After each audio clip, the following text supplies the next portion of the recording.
하나님의 말씀 창세기 31장입니다.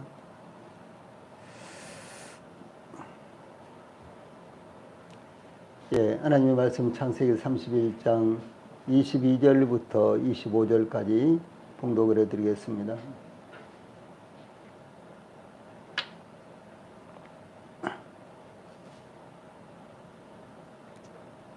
하나님의 말씀 창세기 31장 22절부터 25절까지 제가 봉독을 해드리겠습니다.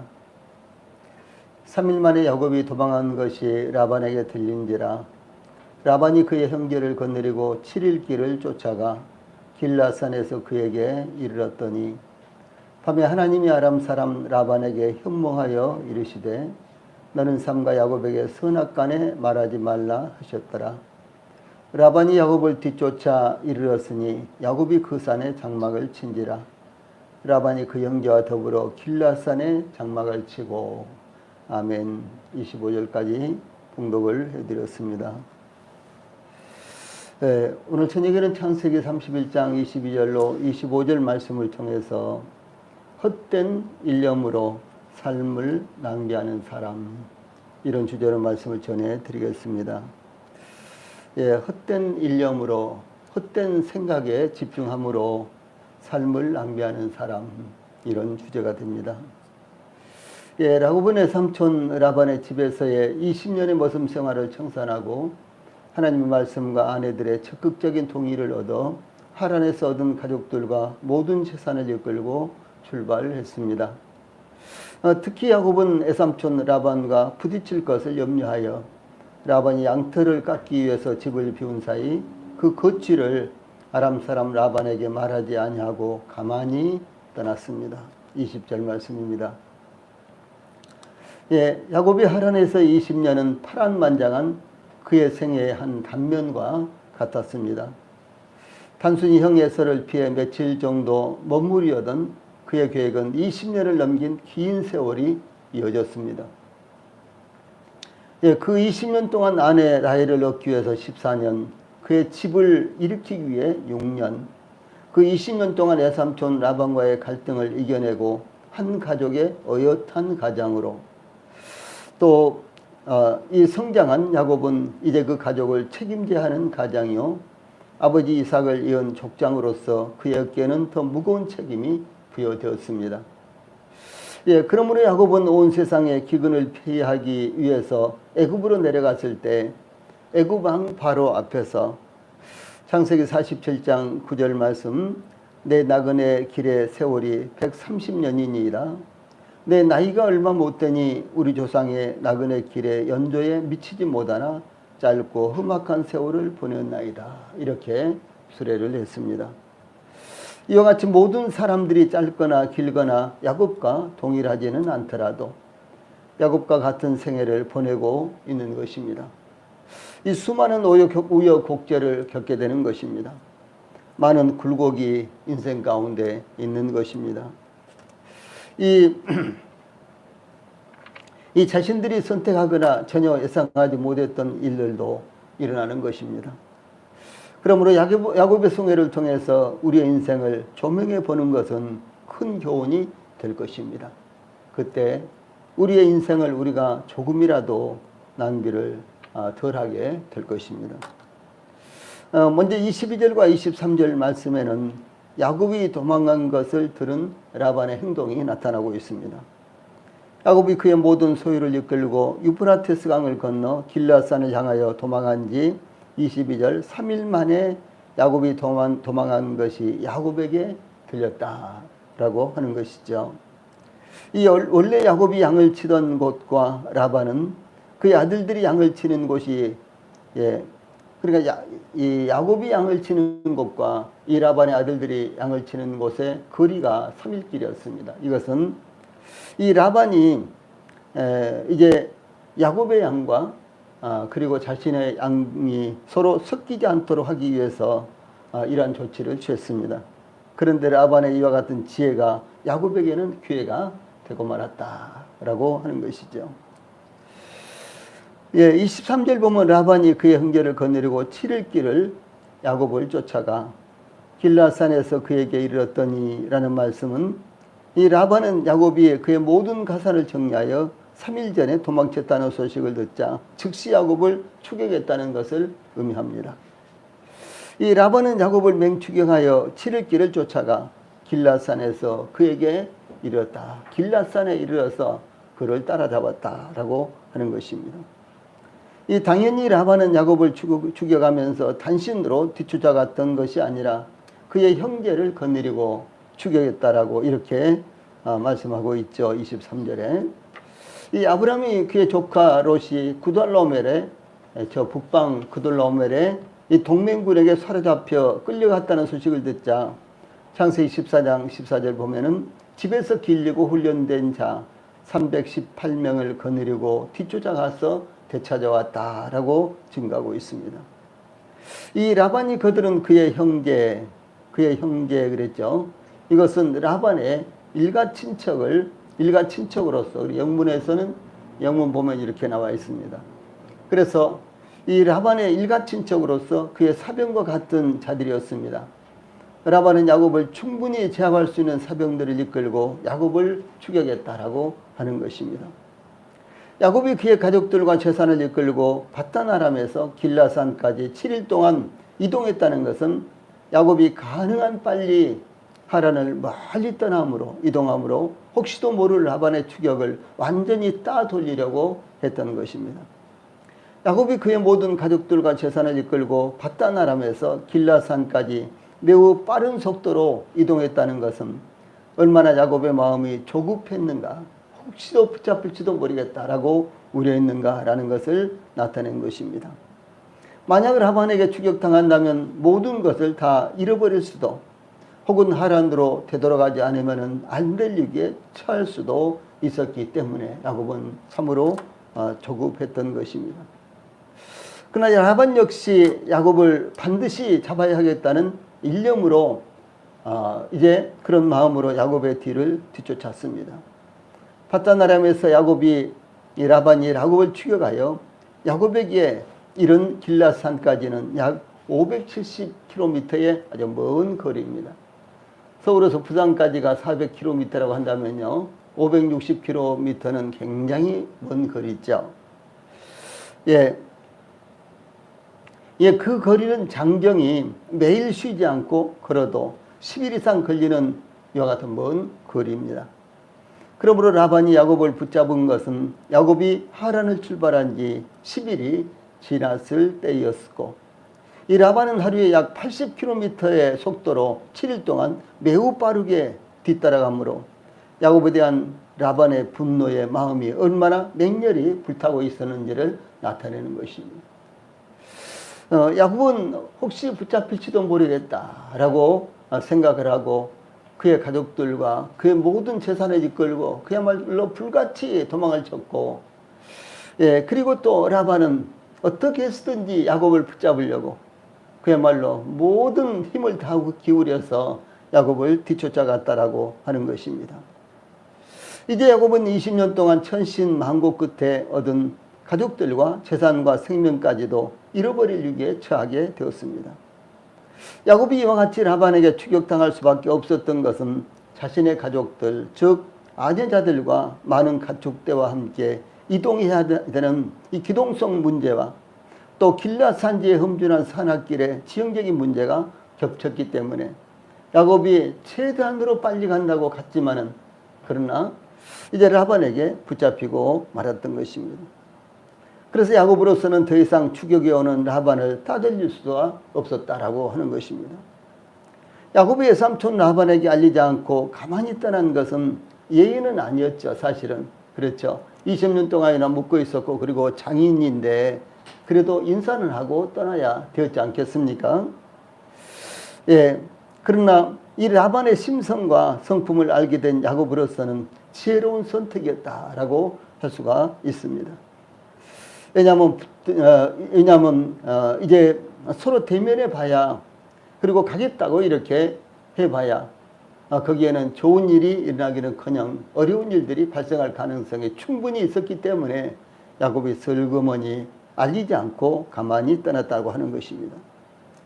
하나님께서 하란을 떠나 아버지 집이 있는 브엘세바로 가도록 지시하기도 하셨습니다.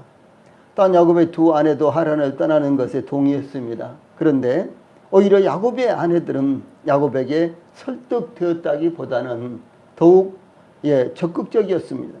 그러니까 야곱의 두 아내 라헬과 레아는 이제 야곱이 이만저만해서 우리가 떠나야 된다라고 하는 말에 이 야곱에게 설득됐다기보다도 오히려 야곱의 두 아내는 하란을 떠나는 것에 대해서 더욱 적극적이었다라고 하는 것입니다. 라헬이 아버지 라반의 가정 수호신인 드라빔을 훔친 것만으로도 아버지 라반에 대해서 얼마나 많은 불만이 쌓여 있었는지 알 수 있는 사건이었습니다. 제가 다음에 이제 한 2시간쯤 지난 다음에 이 드라빔에 대해서 자세히 설명을 할 때 이 부분에 대해서도 함께 말씀을 더 전해 드릴 것입니다.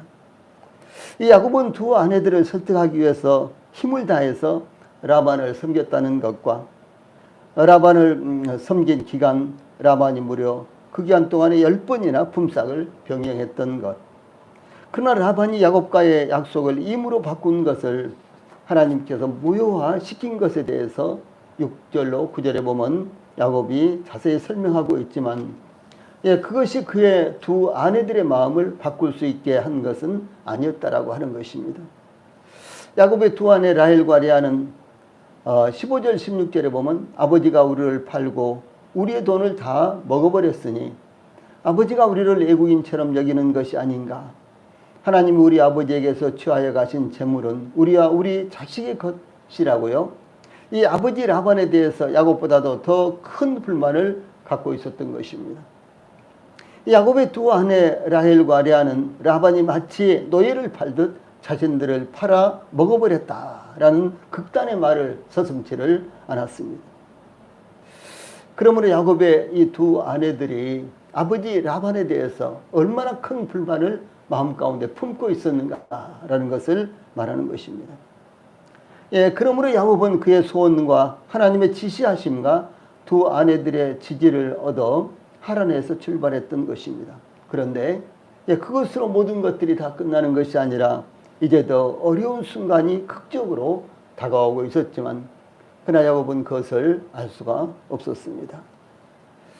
24절에 보면은 하나님께서 개입하시는 이와 같은 내용이 나타나는데 라반이 야곱을 추격하여 이 야곱과 대면한 그 전날 밤 하나님께서 아람 사람 라반에게 현몽하셔서 24절에 너는 삼가 야곱에게 선악간에 말하지 말라 이렇게 말씀하셨습니다. 하나님께서 나타나셔서 라반에게 이와 같이 말씀하신 것은 야곱과 대면하기 바로 전날 밤에 야곱과 만난 라반은 야곱에게 이렇게 말합니다. 하나님께서 너를 해할 만한 능력이 내 손에 있으나 이제 그 라반이 야곱에게 이렇게 말합니다. 너를 해할 만한 능력이 내 손에 있으나 너희 아버지의 하나님이 어젯밤에 내게 말씀하시기를 너는 삼가 야곱에게 선악간에 말하지 말라 이렇게 말씀하셨다는 것을 라반이 야곱에게 고백했습니다. 그러므로 라반이 야곱에 대해서 격분한 감정으로 야곱을 추격하여 따라잡던 바로 그 전날 밤에 아주 결정적인 순간에 하나님께서 라반에게 나타나셔서 야곱을 해치지 못할 말 것을 말씀하셨고 이렇게 지시하신 것입니다. 또한 본문에는 라반을 아람 사람 라반이라고 그의 출신 혹은 그의 국적을 언급하고 있습니다. 24절에 아람 사람 라반. 이 아람은 노아의 세 아들 중 셈의 이 다섯 아들 가운데서 그 중에서 한 아들이요 아람입니다. 이 노아는 세 아들을 낳았죠. 누굽니까? 셈, 함, 야벳 이렇게 세 아들을 낳았죠. 그 중에서 이제 셈이 약속의 계보를 잇는 이와 같은 아들인데요. 이 셈은 다섯 아들을 낳았습니다. 창세기 10장 22절에 보면 엘람과 아수르와 아르박삿과 룻과 아람 이렇게 다섯 아들을 낳았는데 여기 아람이 있죠. 예, 다시 읽어드릴게요. 창세기 10장 22절에 엘람과 아수르와 아르박삿과 룻과 아람, 이렇게 다섯 아들이 있는데, 이 다섯 아들 중에 아람의 후손으로 아람 족속을 형성했습니다. 그러나 라반은 아람 족속이 아니었다라고 하는 거죠. 아람 사람 라반. 그런데도 불구하고 이 라반은 아람의 후손은 아니었습니다. 예, 이 아람 족속이 오히려 이 아람 족속이 거주하는 지역에서 살고 있었다라고 하는 것을 여기서 아람 사람 라반이라고 이렇게 말씀하고 있는 것입니다. 라반의 자손들은 아람 족속들과 동화가 되어서 BC 11세기에서 8세기경 지금의 시리아 지역에 아랍인들의 도시국가들을 형성했습니다. 아람은 오랫동안 이스라엘을 침략했던 나라로 구약 성경에 자주 등장하는데, 셈의 아들인 아람의 후손들로 여겨지며 서쪽의 레바논 산맥에서 유프라데스 타우러스 산맥에 그리고 이 다메섹 지방까지 아주 광범위한 지역이 아람으로 칭해졌습니다. 즉 현재의 시리아라는 나라가 있죠. 시리아 그리고 레바논 등을 형성하고 있는 민족이요, 그리고 국가들이라고 할 수가 있습니다. 또한 이 바단 아람이라는 성경에 이런 단어가 많이 나오죠. 우리가 창세기를 공부하면서 바단 아람 이런 말씀이 많이 나오죠. 이 창세기 12장부터 창세기 24장 그리고 그 위에도 계속해서 나타나는 단어가요, 바단 아람이라는 이와 같은 말입니다.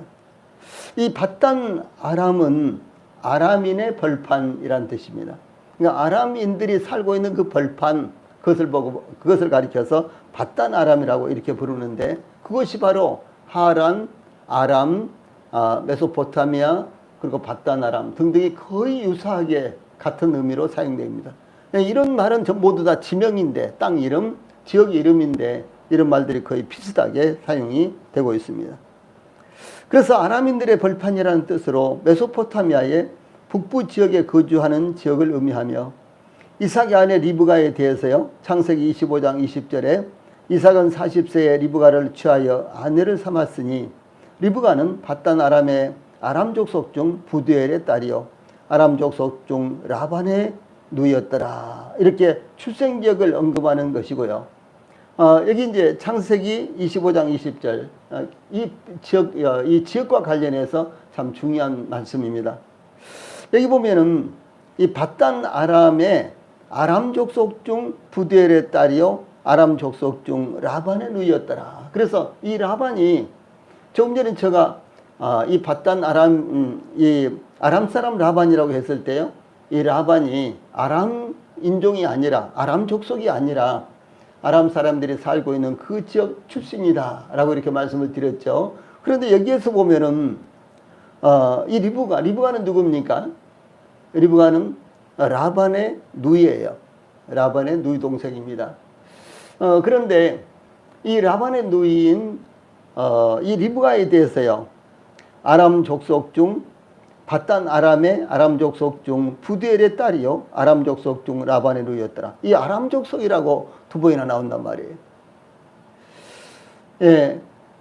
그러나 이제 이 말씀은 출생 지역을 언급하는 것이며 셈 족속 중 아람의 후손이라는 의미가 아니라는 것입니다. 이제 그것을 성경에서 찾아보면은 창세기 11장 10절로 26절에는 아브라함의 계보가 나오는데, 그 계보는 셈으로부터 시작해서, 셈은 누굽니까? 노아의 세 아들 가운데, 셈, 함, 야벳 가운데 약속의 계보를 잇는 사람이 셈입니다. 그래서 이 셈으로부터 시작해서 아람으로 이어지는 것이 아니라 셈의 셋째 아들 아르박삿으로 이어진다는 것이죠. 조금 전에 말씀드렸던 대로 셈은 5명의 아들을 낳았습니다. 그 중에서 막내 아들이 아람이에요. 근데 이 셋째 아들이 아르박삿이라는 이와 같은 아들입니다. 그런데 이제 노아는 셈을 낳고 셈은 아르박삿을 낳고 이렇게 이어진단 말이에요. 노아는 셈을 낳고 셈은 아람을 낳고 쭉쭉쭉 내려가서 아브라함을 낳고 이렇게 이어지는 것이 아니라, 노아는 셈을 낳고 셈은 아르박삿을 낳고 아르박삿은 쭉쭉쭉 내려와서 아브라함을 낳고 이렇게 된다라고 하는 사실이죠. 예, 이렇게 봤을 때 분명히 이제 이 아브람 그리고 아브람의 친척이긴 이 리브가는 아람 족속이 아니라 소위 셈의 후예다라는 사실을 분명하게 성경이 증거하고 있는 것입니다. 그런데 이 셈으로부터 시작해서 노아의 아들 셈으로부터 시작해서 아브람까지는 10대입니다. 10대. 그 10대가 창세기 11장 10절로 26절에 그대로 나타나고 있습니다. 이 아브람의 이제 역사를 보면요. 아브람의 아버지 데라는 70세에 아브람과 나홀과 하란을 낳았습니다. 이 세 아들을 낳았어요. 아브람과 나홀과 하란 이 세 아들을 낳았는데 어디서 낳느냐? 갈대아 우리에서 낳았어요. 그러니까 아브람이 부르심을 받은 것은 갈대아 우리에서 부르심을 받았죠. 그런데 이제 아브람이 태어나서 한참 세월이 흐른 다음에 아브람이 부름을 받았고 부르심을 받은 다음에 가족들과 함께 이 하란이라는 곳, 지금 이제 여기 이 라반이 살고 있는 그리고 리브가의 고향인 하란이라는 곳에 와서 살다가 아브람이 그의 조카 롯을 데리고 가나안 땅으로 이주를 합니다. 예, 그러니까 아브람이 태어난 곳은 갈대아 우르라는 지역이에요.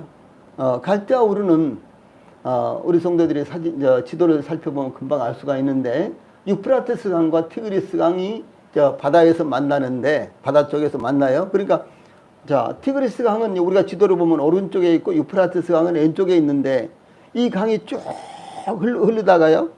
저 바다 가까운 데서 만나서 하나의 강이 됩니다. 하나의 강. 그래서 유프라테스 강, 티그리스 강은 성경에 많이 나오고 심지어 요한계시록까지 나오기 때문에 굉장히 중요한 강입니다. 그래서 이 티그리스 강과 유프라테스 강이 흘러내려가다가 셀로 내려가다가요. 이 유프라테스 강 그 하류에 가서 하나의 강이 된 거예요. 그래서 하나의 강이 돼서 소위 유프라테스라고 이렇게 이름을 붙입니다. 그러니까 유프라테스 강은 저 북쪽에서부터 있었는데 왼쪽에 흐르고 그리고 티그리스 강은 창세기 2장에도 나옵니다. 그래서 티그리스 강이 이렇게 쭉 흘러내다가요. 이제 저 바다 가까운 곳에서 하나의 강으로 이렇게 이제 합해진다는 거죠. 저기 두물머리라는 곳이 있잖아요. 팔당 위에. 그렇죠. 거기 가면은 북한강과 남한강이 합해져 가지고 하나의 강이 되는 거. 그래서 두 물이 합해진다 그래서 두물머리입니다. 예, 그러듯이 저 티그리스 강과 유프라테스 강이 쭉 흘러내려다가 저 바다 가까운 데 이르러서 하나의 강이 되어서 바다로 흘러간다라고 하는 것이죠. 그래서 그 이제 하나의 강이 되어서 바다로 흘러가는 그 지역이 소위 갈대아 우르라는 지역입니다. 아브라함의 고향. 이곳이 세계 4대 문명 발상지의 한 곳이에요. 그러니까 이 전통적으로 이곳은요, 두 강이 흘러내리는 곳이니까 중요한 것이 무엇이겠어요? 북쪽에서 거름더미 하고 이런 거 각종 쓰레기들요. 이런 것들을 잔뜩 그때 당시에는 비닐이라든가 플라스틱이나 이런 게 없었겠죠, 당연히. 그래서 저 홍수가 나면요, 풀이라든가 나무라든가 이런 것들을 잔뜩 그 홍수가 끌고 가가지고요, 저 하류에다가 쫙 이제 끼얹어 버립니다. 그러면 그 땅이 얼마나 표고하겠어요? 정말 거름지겠어요. 그러니까 아주 대단히 거름진 지역, 대단히 이와 같은 좋은 땅이 된단 말이에요. 그래서 그 지역의 문명이 급속도로 발달을 한 것입니다. 저 나일강 하류, 그러니까 저 아프리카에 나일강이 있잖아요. 그 나일강이 이제 남쪽에서부터 나일강 그러니까 아프리카 중심부에서부터 이렇게 흘러내리다가 소위 이집트에 와서 이제 이 지중해 쪽으로 이렇게 이렇게 흘러내리잖아요. 근데 반대로요. 아까 제가 말씀드렸죠. 티그리스 강과 유프라테스 강은 북쪽에서는 두 강이었는데 남쪽에 내려와서 하나의 강으로 합해진다. 그런데 나일강은 하나의 강이 쭉 흘러내려다가요. 이제 지중해 쪽에 내려와서 그 평지를 만납니다. 완전한 평지. 그럼 어떻게 되겠습니까? 그러면 이제 홍수가 나면 물이 아주 끝도 없이 넓게 이렇게 퍼지겠죠. 예, 과거 이제 서울이 개발되기 전에는요, 잠실이라든가 뭐 이런 데가요, 전부 다 한강이었어요. 예, 그런데 이제 뚝을 막고 이렇게 해서 지금은 아파트를 건축하고 그랬잖아요. 그래서 그 잠실 부근에 아파트를 건축하면요, 이 모래가 한도 끝도 없이 나옵니다. 그래서 그 모래를 다 파서 팔고, 그리고 아파트를 짓고, 그래서 그 당시 아파트를 짓는 기업들은요, 엄청나게 돈을 벌었답니다. 모래값을. 예. 그런데 이제 이렇게, 이 아프리카에 흐르는 이와 같은 나일강은 남쪽에 와서 아주 넓은 평야를 만드니까 수십 갈래로 나눠지는 거예요, 강이요. 예. 그래서 이제 홍수가 나면 이제 각종 이제 뭐 풀이라든가 지피라든가 나무라든가 이런 것들을 잔뜩 막 떠밀려 오잖아요. 이거 서울에도 그렇잖아요. 한강이라든가 중앙천에도 홍수가 나면 뭐 엄청나게 막 나무, 풀 막 이런 것들이 막 떠내려갑니다. 돼지도 떠내려가고요. 그래서 그런 것들을 하류에다가 쫙 뿌려놓는 것입니다. 그래서 나일강 하류는 세계적인 곡창지대가 만들어지는 거예요. 바로 그 지역이 고센이라는 지역입니다. 고센. 고센은 성경에 나오잖아요. 그래서 야곱이 이제 요셉이 아버지 빨리 내려오세요. 앞으로도 흉년이 5년은 더 남았습니다. 이렇게 하니까 야곱이 이제 모든 것들을 이끌고 애굽으로 내려와서 이제 요셉이 그러죠. 바로 앞에 나가게 되면 고센 땅을 달라고 하십시오. 고센은 그러니까 애굽에서는 한쪽으로 떨어져 있는 지역인데도 불구하고, 왜냐하면 이스라엘 사람들은 목축업인데 애굽 사람들은 목축업을 안 좋게 여겨요.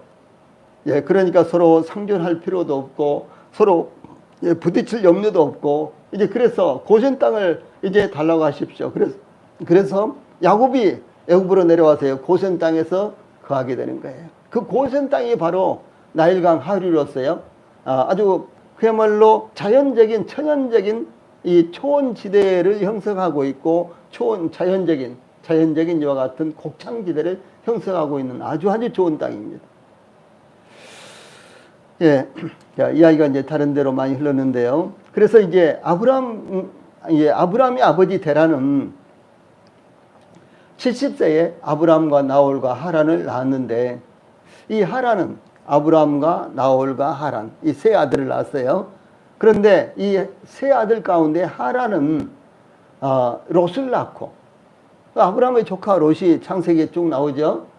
그런데 롯을 낳고 이제 그 아버지 데라보다 먼저 갈대아 우르에서 죽었어요.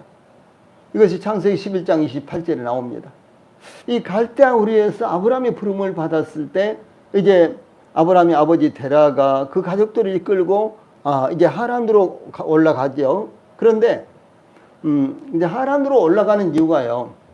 자, 여기가 갈대아 우르라면은 하란으로 쭉 올라갔다가 그 다음에 가나안 땅으로 이렇게 내려와요. 근데 왜 그런 거는, 여기가 이제 갈대아 우르인데 조금 전에 말씀드렸죠. 유프라테스 강이 흐른단 말이에요. 그래서 유프라테스 강 변을 타고 쭉 올라가면요, 이곳은 아주 평평하고 좋은 지역이에요. 강 옆이니까. 그래서 이제 여기에 이제 이 많은 사람들이 이제 다니는 이와 같은 이제 통로가 돼 있었습니다. 그래서 그 통로를 따라서 쭉 이렇게 올라가면 꼭지점이 하란이에요. 하란, 바단 아람, 하람, 메소포타미아 여기입니다. 그래서 이 하란에서 또다시요. 그러니까 이렇게 쭉 올라갔다가 또 반달 모양을 하고 쭉 내려오는데, 이 지역이 바로 가나안 땅입니다. 그래서 이렇게 반달 모양을 하고 쭉 내려오는 지역도 또 지형이 좋아요. 그래서 이 지역을 가리켜서 반달 모양의 이런 곡창지대 뭐 이렇게 이야기를 합니다. 그래서 이 반달 모양의 이제 그 부분이 소위 가나안 땅이세요. 예, 그런데 이제 이 아브람의 아버지 데라는 70세에 아브람과 나홀과 하란을 낳았는데, 그런데 하란은 롯을 낳고 아버지 데라는 하란에 와서 죽었는데, 이 하란은 갈대아 우르에서 아브람의 부름을 받아서 갈대아 우르를 떠나기 전에 하란에서 죽었다라고 하는 것이죠. 그런데 이제 아브람과 나홀이 장가를 들었는데, 이제 아브람, 나홀, 하란 이 세 아들이 있었는데 아브람과 나홀이 장가를 들었는데 아브람의 아내 이름은 사레 혹은 사라로 그랬죠. 나중에 사라로 개명이 되죠. 사레요. 나홀의 아내 이름은 밀가인데 이 사레와 밀가라는 이제 아브람과 나홀의 아내들이 소위 하란의 딸들입니다. 하란이 누구를 낳았어요? 하란이 누구를 낳았습니까? 롯을 낳았었죠. 롯. 예, 창세기 18장부터 19장에 나오는 롯을 낳았죠. 그런데 창세기 19장에 나오는 롯을 낳았죠. 그런데 이 롯만 낳은 것이 아니라 사레와 밀가라는 두 딸을 낳았고요. 또 이스가라는 또 딸도 낳았습니다. 그런데 이제 이 사레는 아브라함의 처가 되고 그 다음에 밀가는 나홀의 처가 됐는데요. 아브라함이 맏아들이라고 본다면 둘째 아들 아브라함의 동생이 나홀이에요. 그 다음에 셋째 아들 순서로 보면 셋째 아들이 하란인데 하란은 일찍이 장가를 들어서 롯과 이제 딸들을 낳았고 그 다음에 야곱은 좀 늦게 장가를 들어서 이 아브라함과 나홀은 좀 늦게 장가를 들어서 하란의 딸들과 결혼했다라고 하는 사실입니다. 예, 그런데 이제 이 나홀이 밀가가 누구라 그랬죠? 하란의 딸이라 그랬죠. 나홀은 또 누굽니까? 그러면 아브라함의 동생이에요. 아브라함, 나홀, 하란 그렇습니다. 그런데 이제 이 아브라함의 동생 나홀이 밀가에게서 자녀를 낳았는데 8형제를 낳았습니다. 아들을 8명 낳았어요. 그런데 이 막내 아들이 하나님의 사람이라는 이름을 가진 그런 뜻을 가진 소위 부두엘이랍니다. 그런데 이 부두엘은 아브라함의 동생 나홀의 8아들 중에서요 막내 아들이었고 그리고 부두엘은 라반과 리브가의 아버지였습니다. 자, 이제 이야기가 되죠. 이 라반과 리브가는 남매지간이에요. 라반과 리브가는 남매지간인데 이 라반과 리브가의 아버지가 부두엘이에요. 부두엘의 아버지는 나홀인데 나홀은 아브람, 나홀, 하란 이렇게 삼형제입니다. 족보가 그렇게 돼요. 예. 데라, 그 다음에 아브람, 나홀, 하란. 그 다음에 이 나홀이 8형제를 낳았는데 아들 8 낳았는데 그 중에서 막내가 부두엘이고 이 부두엘은 라반과 리브가를 낳았다라고 이렇게 이제 그 족보가 형성이 됩니다. 예, 그러므로 이제 이 족보를 쭉 이제 종합해 보면요. 라헬과 레아는 야곱의 아내들이죠. 그런데 라헬과 레아는 야곱의 외사촌들이 되는 것입니다. 라헬과 레아는 야곱의 사촌들이 됩니다. 자, 그런데 이제 이렇게 보니까 무슨 조카하고 결혼한다든가 하고 이런 일들이 빈번하게 이루어지잖아요. 근데 그 당시에는 이 종족의 순수성을 보존하기 위해서 순수성이 무엇입니까? 여호와 종교를 하나님을 믿는 그 종교를 보존하고요. 그 다음에 순수혈통을 보존하기 위해서 집안끼리 결혼을 하는 것을 가장 이제 이 상책으로 이렇게 생각을 하던 시대였습니다.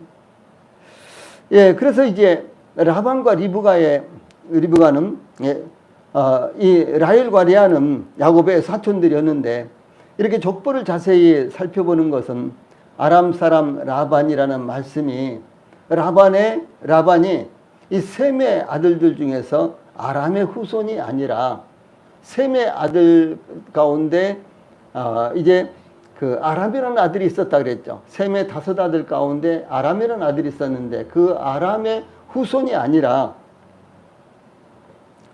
아람에 살고 있는 아브라함의 동생 나홀의 손자로서 아브라함과 같은 종족이었다라는 것을 지금 제가 설명하기 위한 것입니다. 그러나 나홀의 8 아들들과 특히 막내 아들인 부두엘과 그의 아들 라반까지요 아람족 속에 결국은 합류가 되어서 이스라엘을 대적하는 이방 세력으로 전락을 해버리고 맙니다. 그 이유가 무엇이었을까요? 그들의 조상 나홀은 아브라함과 함께 갈대아 우르에서 떠났습니다. 그러나 아브라함이 하나님의 지시하심을 따라서 가나안으로 이주할 때 그들은 여전히 아브라함과 함께 가나안으로 내려오지 않고 하란에 거주하고 있었습니다. 하란에 머물렀어요. 예, 그 결과 그의 후손들은 아람 족속에게 합류가 되어서 영성을 잃어버렸고요. 그리고 역사상 이스라엘의 대적자들이 된 것입니다. 예, 이런 측면에서 아브라함의 조카 롯은 가나안 땅까지 아브라함을 따라서 이주했지만 재산에 대한 욕심 때문에 아브라함을 떠나서 소돔으로 들어갔죠.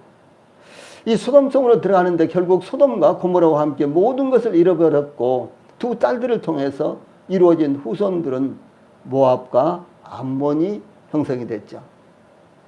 예, 그런데 모압과 암몬은 그러면 어떻습니까? 모압과 암몬은요. 그러니까 아브라함의 조카가 롯이니까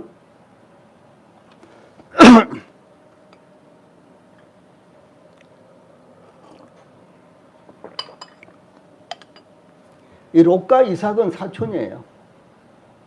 그렇죠. 그 다음에 이제 롯이 두 딸들을 통해서 이 모압과 암몬 족속이 형성이 됐으니까요. 이들은 야곱과는 소위 육촌이 이렇게 되는 것입니다. 멀지 않은 이와 같은, 그러니까 구약 시대로 보면요, 아주 한 족속이었고 한 종족이었습니다. 예, 그런데 이제 결국은 어떻게 형성이 되는 거는요, 이 두 딸들을 통해서 이루어진 후손들 모압과 암몬을 형성을 했는데 약속의 민족인 이스라엘을 그들이 대적하는 세력이 됐다는 것이죠. 그래서 이제 열왕기 시대에 보면은요, 이스라엘의 출애굽 때도 모압도 암몬도 이스라엘이 좀 통과하겠다 해도 통과하는 것을 막았습니다. 심지어 우리가 가서 물을 먹으면 물값을 낼 것이고, 그리고 전혀 우리는 해치지 않겠다. 어떤 것도 작물도 해치지 않겠다. 만약에 우리가 필요하다면 돈을 주고 사 먹겠다. 이렇게 했는데도 불구하고 모압도 암몬도요, 이스라엘을 통과 못하도록 이렇게 통과하지 않도록 했습니다. 예, 그리고 나서 이제 왕정 시대가 됐을 때는 이스라엘과 본격적으로 경쟁을 합니다. 그래서 이스라엘의 대적이 되고 마는 것이죠. 다윗은 모압 여인 룻이 다윗의 중조 할머니입니다. 또 다윗은 이제 그가 이 사울 왕을 피해서 쫓겨다닐 때 그의 이제 아버지 집과 가족들을 모압에다가 이도 모시다 놓고요, 모압 왕에게 부탁을 해서 모압과는 아주 끈끈한 사이가 되었습니다. 그래서 후에 이제 다윗이 왕이 된 후에도 모압과는 아주 가깝게 지냈습니다. 그런데 그 이후에는 모압이 이제 이스라엘의 대적이 된다라고 하는 사실이죠. 자, 여기서 이것을 통해서 우리가 이제 볼 수 있는 것이 무엇인가는 우리 성도들에게 그리스도의 복음과 진리를 증거하는 교회에서 함께 지체가 되고 또 함께 하나님을 섬기는 것이 자손들에게까지 어떤 영향을 끼치는지 역사적으로 증명을 하는 사건이다라고 하는 사실이죠. 참 대단히 중요한 것입니다. 우리 성도들이 나는 구원받고, 예, 그 후에 만약에 교회에서 신앙생활을 하지 않는다면 이것이 절대로 자손들에게요, 이어가지 못하는 것입니다.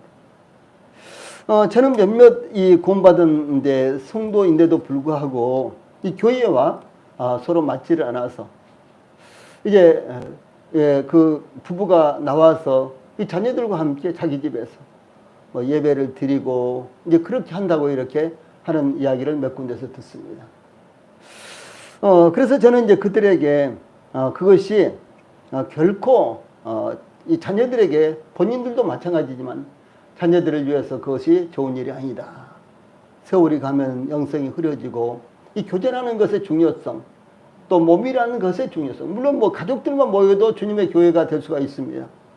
그러나 이제 구원받은 성도들과 함께 자유스럽게 교제하고 서로 신앙을 나누고 이것이요 얼마나 중요한 것인가 하는 것을 제가 말씀을 드렸지만은 그들은 여전히 그들끼리만 가족들 안에서만 가족들만 따로 모이고 있는 그런 모습을 볼 수가 있습니다. 예, 이랬을 때 여러분 라반의 집이 하나님을 버리고 그들이 우상 숭배가 되고 우상 숭배자가 되고 그들이 동일한 신앙을 가진 이스라엘의 대적자가 될 것이라고 예상을 했겠습니까? 모압과 암몬이 이스라엘을 대적할 것이라고 상상을 할 수 있었겠습니까? 그러나 세월이 흐른 후에 그들은 이스라엘의 대적자가 되고 또 우상 숭배의 나라가 돼서요 하나님을 멀리 떠난 사람들이 되어버리고 말았다라고 하는 사실입니다. 이 야곱을 추격하는 라반에게 24절 밤에 하나님이 아람 사람 라반에게 현몽하여 이르시되 너는 삼가 야곱에게 선악간에 말하지 말라 이렇게 말씀하셨습니다. 이 하나님께서 라반에게 현몽하셨다는 것은 꿈에 나타나셔서 말씀하셨다는 것을 의미하는데 이것은 하나님께서 아주 긴급하고도 초자연적으로 개입하셔서 라반이 야곱을 붙잡기 전에 라반에게 경계하고 하도록 말씀하신 것입니다. 하나님께서 하나님의 사람 야곱을 안전하게 지키시기 위해서 라반에게 말씀하셨습니다. 아브라함이 그날에 내려갔을 때 그 사람들을 두려워하여 그 안에 사라를 누이라고 하자 그날 왕 아비멜렉이 사라를 그의 아내로 삼기 위해서 데려갔는데 창세기 20장 3절에 보면 그 밤에 하나님이 아비멜렉에게 현몽하시고 그에게 이르시되 내가 데려간 이 여인으로 말미암아 내가 죽으리니 그는 남편이 있는 여자임이라 이렇게 말씀하셨습니다. 이 아비멜렉은 더 이상 사라에게 어떻게 할 수가 없었습니다. 하나님의 도우시는 손길이 아브라함과 사라에게 임한 것입니다. 아기 예수님이 태어나신 후 동방박사들이 아기 예수님을 경배하고 마태복음 2장 13절에 보면 그들이 떠난 후에 주의 사자가 요셉에게 현몽하여 이르되 헤롯이 아기를 찾아 죽이려 하니 일어나 아기와 그의 어머니를 데리고 애굽으로 피하여 내가 내게 이르기까지 거기 있으라 이렇게 말씀하시자 요셉은 아기 예수님과 마리아를 데리고 애굽으로 내려가서 헤롯의 광난을 피했습니다. 그때 이제 헤롯은 이 동방박사들이 자신에게 와서 보고하지 않고 그냥 갔다는 사실을 알고 베들레헴에 그 당시에 2살 아래로 모든 아이들을 학살을 합니다. 그러나 주 예수님은 이제 그 직전에 애굽으로 피하심으로 말미암아 안전하셨습니다. 이와 같이 하나님께서는 어느 시대를 막론하고 하나님의 백성들을 돌보시는 것입니다. 아주 극적으로 돌보시는 이와 같은 장면이 성경에 많이 나타나고 있습니다. 또한 하나님께서 라반에게 24절 후반절에 너는 삼가 야곱에게 선악간에 말하지 말라라고 말씀하셨는데 선한 말이나 악한 말이나 무엇이든지 말하지 말라고 말씀하신 것입니다. 이것은 라반이 야곱에게 무슨 말이든 해서는 안 된다는 것이 아니라 어떤 해로운 행위도 하지 말고 그대로 보내라는 하나님의 경고의 말씀이었습니다. 라반이 왜 야곱을 뒤쫓았을까요? 라반은 틀림없이 야곱을 붙잡아 하란으로 끌고 가려고 쫓아갔을 것입니다. 야곱의 가족들과 그의 모든 재산을 다 빼앗아 오려고 쫓아갔을 것입니다. 그러나 하나님은 야곱을 지켜주셨습니다. 이와 같이 하나님께서 지시하신 약속의 땅 가나안을 향하여 순례하는 성도들의 발길과 생각들을 모든 악한 세력들로부터 지켜주시는 것이 바로 하나님입니다. 모세는 그의 생애를 마칠 무렵 증거하기를 신명기 32장 9절로 10절에서 여호와의 분깃은 자기 백성이라 야곱은 그가 택하신 기업이로다.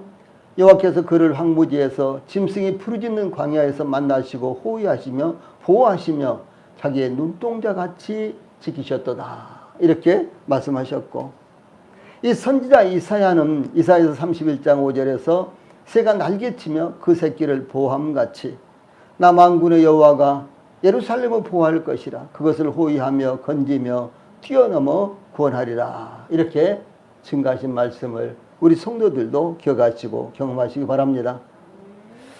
마지막으로 25절에 보면 야곱과 라반이 조우하는 이와 같은 장면이 나타납니다.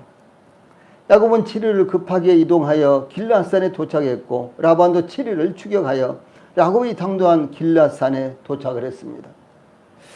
25절 전반부에 보면 라반이 야곱을 뒤쫓아 이르렀으니 라는 말씀은 7일 동안 야곱을 추격한 라반이 드디어 야곱이 도착한 길앗산에서 야곱을 따라잡았다 하는 것을 의미합니다. 라반과 함께 야곱을 추격한 형제들 즉 일가 친척들은 기어이 야곱을 따라잡았습니다. 또 25절 중반절에 보면 야곱이 그 산에 장막을 친지라 그래 됐죠. 이 말씀은 야곱은 라반이 뒤쫓아오는 것을 알지 못하고 길앗에 도착했기 때문에 길앗산에 도착했기 때문에 그곳에 장막을 쳤다라고 하는 것입니다. 여기 쳤다라는 말씀, 장막을 쳤다라는 말은 땅에 무엇을 고정시켰다, 말뚝을 박았다라는 뜻으로 땅에 고정시키기 위해서, 즉 야곱은 라반의 영향권에서 완전히 벗어난 것으로 생각하고 장막을 치고 그곳에 거주하면서 브엘세바의 에서의 동정을 살필 계획이었던 것으로 보입니다. 그러나 이 야곱의 생각과 달리 야곱이 하란을 떠났지만 라반과의 문제가 그것으로 끝난 것은 아니었습니다. 라반이 야곱을 20년 동안 먹음으로 큰 이익을 얻었지만 여전히 라반은 야곱을 쉽사리 놓아주려는 마음이 전혀 없었다라고 하는 사실입니다. 사랑하는 우리 성도님들, 이 말씀은 우리 성도님들이 세상을 살면서 잘 적용을 하셔야 되는 것입니다. 이 세상은 우리 그리스도인들이 생각한 것처럼 그리 호락호락하지 않습니다. 세상은 우리 그리스도인들이 생각한 것처럼 그렇게 믿을 만하지 않습니다. 아무리 약속을 굳게 해도요, 그 약속을 그렇게 믿을 만하지 않다라고 하는 것입니다. 세상이 그리스도인들에게 대해서 이와 같은 자세로 임한다라고 하는 것입니다. 그리스도인들이 세상에서 돌아오려고 할 때, 특히 그리스도인들이 세상에서 돌아오려 할 때, 혹은 구원받고 주님 앞에 돌아올 때, 세상은 순순히 그대로 놔두지 않습니다. 세상은 우리 그리스도인들이 많은 것을 포기하고 희생하더라도 끝까지 그리스도인들을 붙잡고 놓아주지 않는다는 것입니다. 이 라반이 야곱을 끝까지 추격하듯이 이 세상이 그리스도인들을 끈질기게 따라붙는 것입니다. 우리 성도들이 세상과 결별하려고 하지만 세상이 얼마나 끈질기게 우리 성도들을 따라다니며 괴롭히고 있습니까? 마귀가 그렇습니다. 마귀는 주 예수님의 십자가로 완전히 패배했고 팔과 다리를 다 잃어버렸습니다. 이와 같이 마귀는 이미 패배했습니다. 그런데도 사도 베드로는 베드로전서 5장 8절에 근신하라 깨어라 너희 대적 마귀가 우는 사자같이 두루 다니며 삼킬 자를 찾나니 이렇게 경계했습니다. 마귀는 전혀 손상을 입지 않은 것처럼 교회와 성도들의 사역을 방해하며 끝까지 괴롭힌다라고 하는 사실입니다. 한편 라반도 25절 후반절에 보면 그 형제와 더불어 길앗산에 장막을 치고 그랬죠. 이 라반이 야곱과 결판을 내려고 야곱이 머물고 있는 길앗산에 그의 장막을 친 것을 말합니다. 이제 라반과 야곱 두 사람의 결정적인 대결이 예상되고 있었습니다. 두 사람은 모두 다 서로에 대한 분노로 끓어오르고 있었습니다. 아마 서로에 대해서 절대로 물러설 수 없으며 용서할 수 없다는 굳은 마음으로 불타오르고 있었을 것입니다. 우리 성도들도 이와 같은 감정에 사로잡힐 때가 있습니까? 그럴 때 어떻게 해결해야 하는 것입니까? 과연 하란에서 7일길이나 떨어진 길앗산에서의 라반과, 여기는 하란이 아니라 길앗산입니다. 하란에서 무려 7일길이나 떨어진 560km나 떨어진 이와 같은 곳입니다. 그러나 이 라반, 힘이 센 라반과 힘이 있는 라반과 힘을 가진 라반과 그리고 아직은 여러 가지 측면에서 약한 이 야곱과의 대결이 어떻게 이루어질까요? 그래서 7일간이나 온 힘을 다해서 야곱을 추격해야 하는 라반은 과연 무엇을 얻기 위해서 온 힘을 다해서 쫓아왔을까요? 여기서의 교훈은 무슨 일을 하기 전에 깊이 생각을 해야 된다라고 하는 사실입니다. 그렇지 않는다면 헛된 일념으로 삶을 낭비하는 사람이 되어버리고 말기 때문에 그렇습니다. 야고보는 야고보서 1장 5절에서 너희 중에 누구든지 지혜가 부족하거든 모든 사람에게 후히 주시고 꾸짖지 아니하시는 하나님께 구하라. 그리하면 주시리라. 이렇게 말씀하셨습니다. 예. 깊이 생각하라. 예. 그래서 그렇게 할 때 헛된 일념으로 삶을 낭비하지 않게 된다는 사실을 말씀하는 것입니다. 그러므로 우리 성도들이 이 말씀을 마음에 깊이 새겨야 한다는 것을 기억을 하시기를 바랍니다. 예, 기도하시겠습니다.